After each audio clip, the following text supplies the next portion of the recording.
Good morning, guys. My name is Ray, aka the Freedive Nomad. I am a freedive instructor on the small island of Xiaoluqiu, which is in Taiwan. And today, this morning, I'm taking you on my morning walk, which I do a few times a week, to talk about the top differences between life in a big city and life on a small island.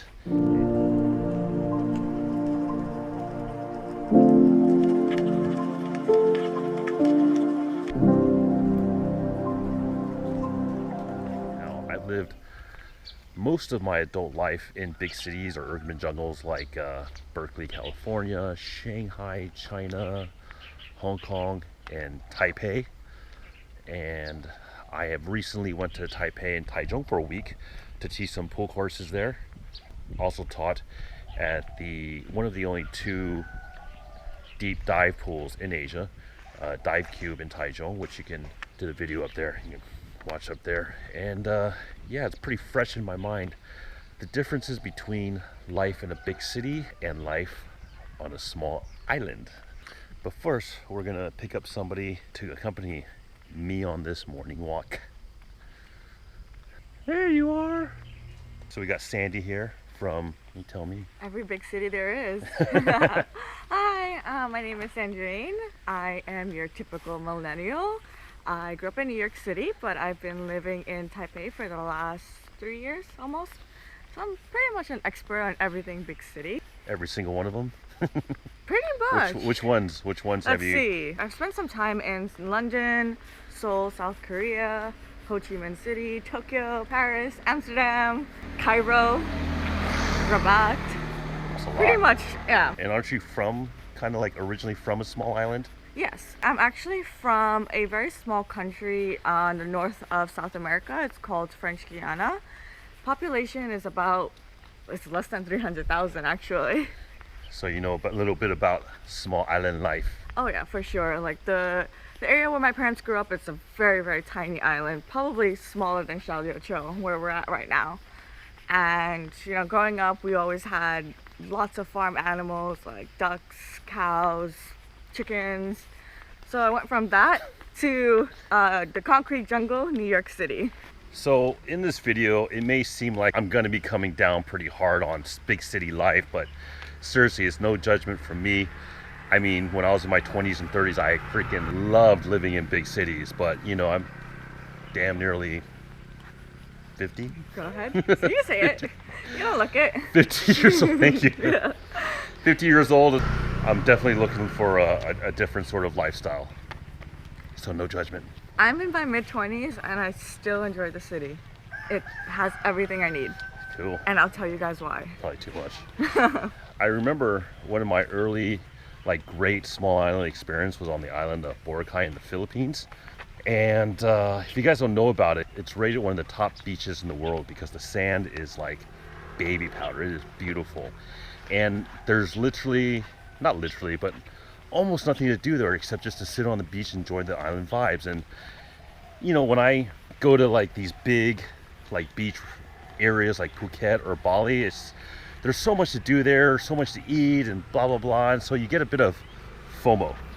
Yes. And when you're on a small island, there is not much to do except enjoy the island vibes. And so we spent a week there, and I literally, when we were getting on the boat to go back home, I think I was living in Hong Kong at the time, no, Taiwan, and I was in tears. I was in tears. I didn't want to go back. Yeah. I don't know if you've ever had this when you go on a vacation where you need a vacation from your vacation. Especially if you go to large cities or you're even just traveling around Europe, just city hopping from one city to the other. By the time you're finished, you need another vacation. Yeah.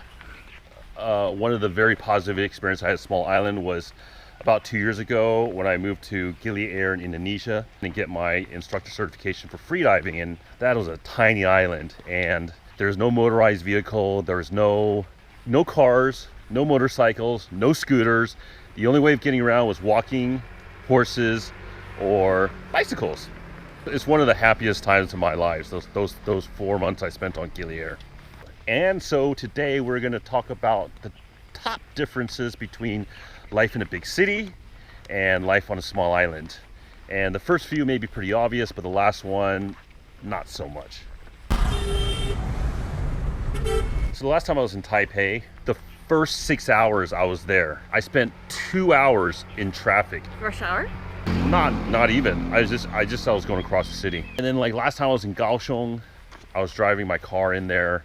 They had 90-second stoplights. 90-second stoplights. And sometimes it'd be like consecutive, like 3 or 4 times. And next thing you know, it takes you like 10 minutes to get through like, 3 or 4 intersections. And, I don't really mind like really good public transportation. You get your walks in. Yeah. Walking is a very underrated form of exercise. I put my podcast in, so it's kind of productive. But yeah, sitting in traffic when you're in a car, it's ridiculous. That's why I actually opt for public transportation most of the time. Like if I had to drive in any city, whether it's New York, LA, Taipei, no. Like first of all, it's actually very expensive.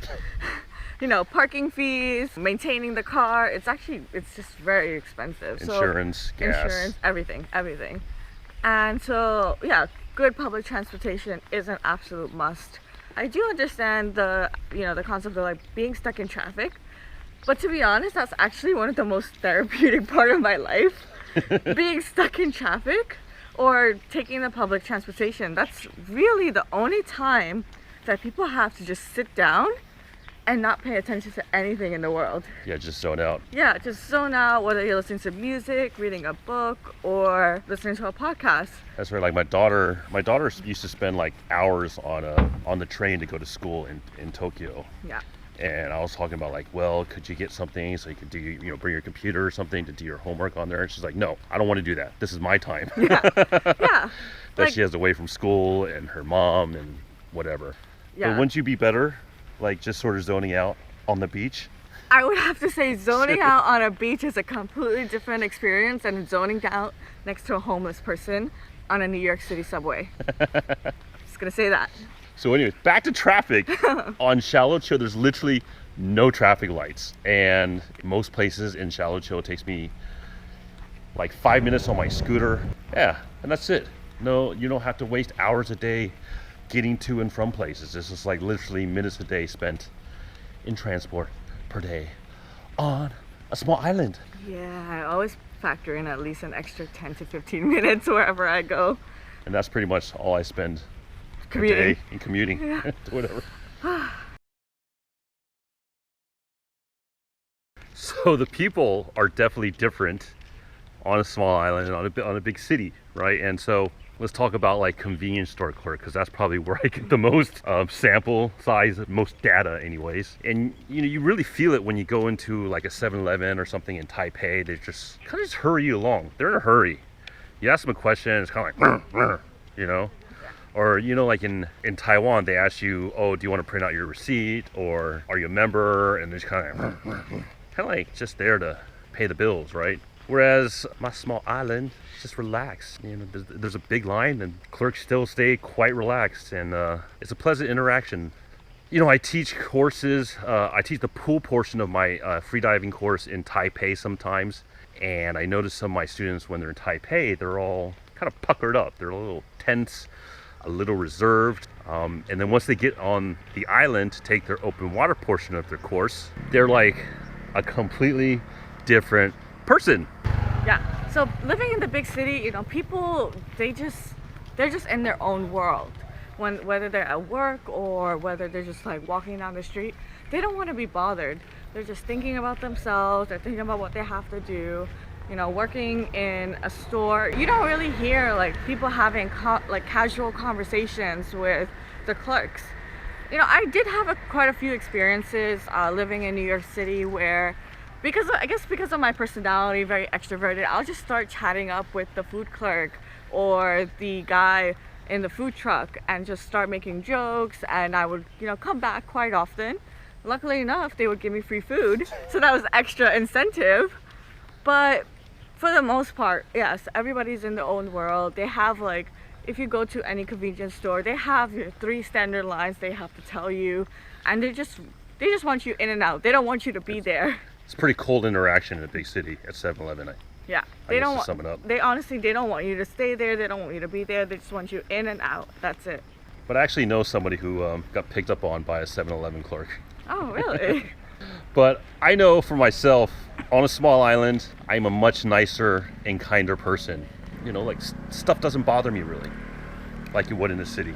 In the city, I have what most New Yorkers have. It's called a resting bitch face. I'm not angry. Honestly, I'm not angry. It's just how my face is. It's like when you're thinking about 5 million things, like You can't and the help. stress. Yeah, you right? can't help but like furrow your brows or just look angry all the time. Whereas here, I'm smiling all the time actually. I have no reason not to. So obviously the ocean is one of the big benefits or differences between living on a small island and a big city. This took us only 10 minutes to walk here. What about a big city? You could factor in an hour to an hour and a half commute. Yeah. And trust me, it is not this beautiful.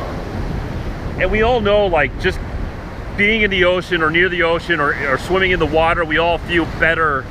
And actually, a gentleman called J. Wallace Nichols, he wrote a book called The Blue Mind. It was all about using neuroscience to scientifically prove that being in the water or near the water even is, God, good for your wellness, good for your physical health, good for your mental health.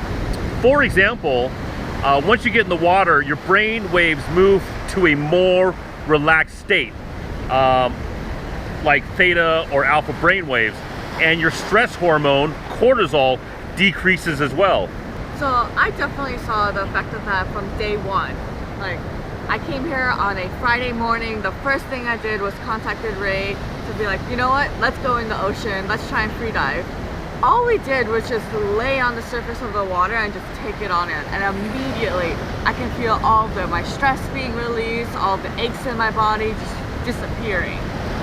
So whenever I go into the city, I leave the island, I go to Kaohsiung or Taipei. As soon as I get back, I drop my stuff off at home, I put my swim trunks on, and then I hop into the ocean. Don't even need to swim, I just lay there, I just sit there. I can literally feel all that city achiness just being released from my body, and I feel immediately more relaxed.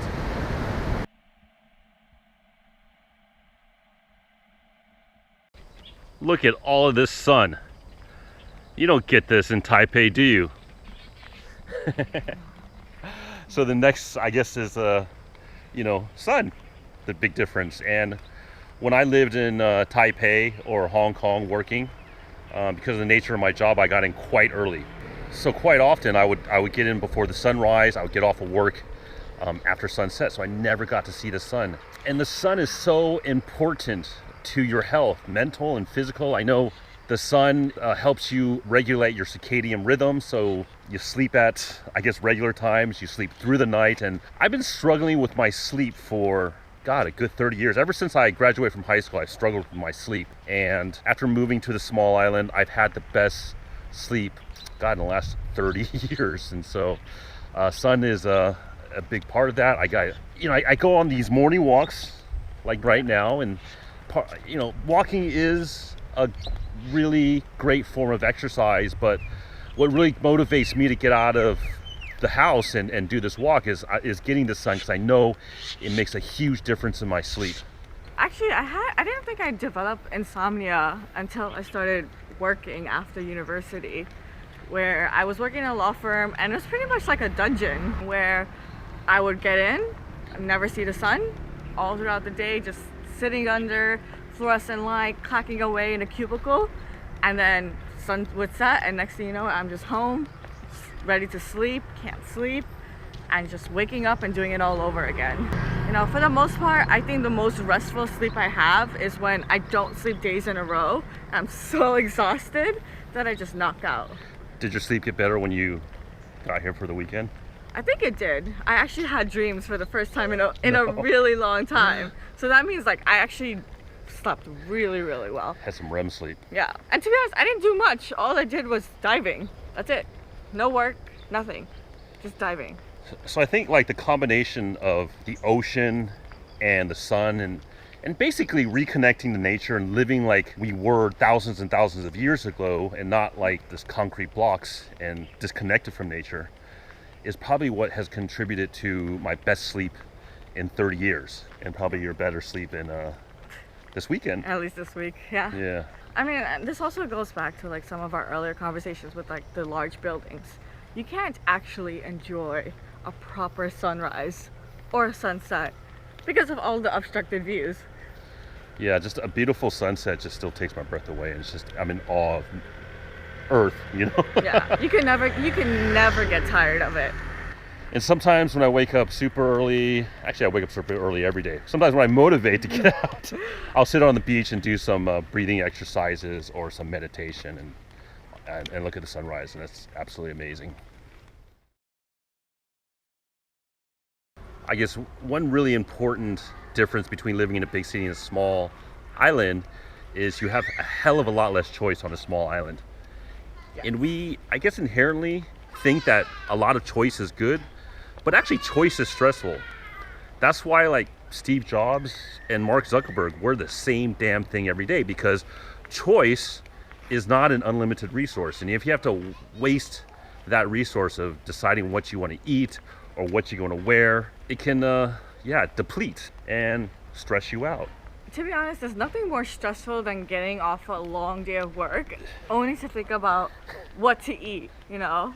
Just something very simple, just eating. You have so many different options. And to be honest, in Taipei, we have quite a large variety of food available.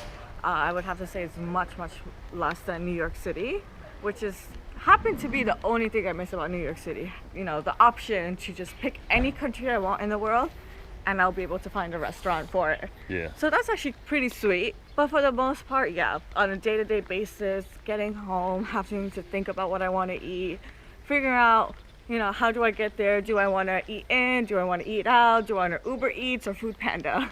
And like I'm one who absolutely loves eating. I love eating. I love cooking. I love Thai food, Japanese food, you know, Hong Kong food, Indian food, Ethiopian food, Mexican, and especially Mexican. And so like if, you know, good taco. I couldn't even think about living in a city that didn't have Mexican food. But yeah, now on this small island, living without Mexican food, it's all right. I mean, the choices here, not a lot to be honest. And I'm very content.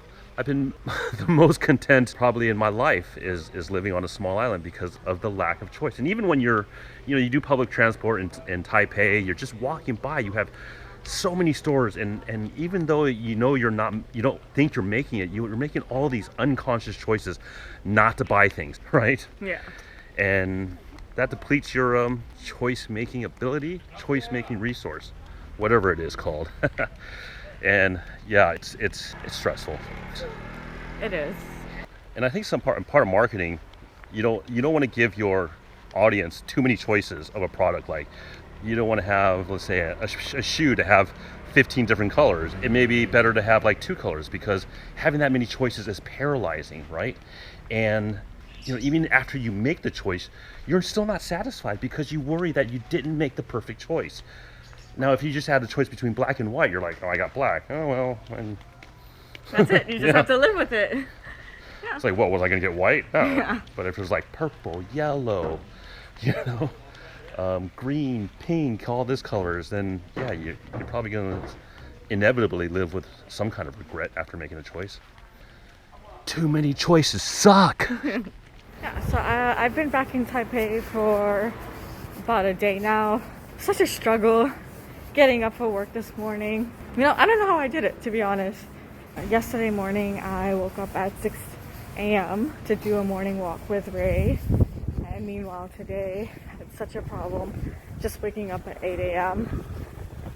Almost immediately, since coming back to Taipei, I could just feel like super stressed and tired all day, super exhausted. I miss Xiaoliuqiu so much. So if you like that video, click the like and subscribe button down there, down there, down there.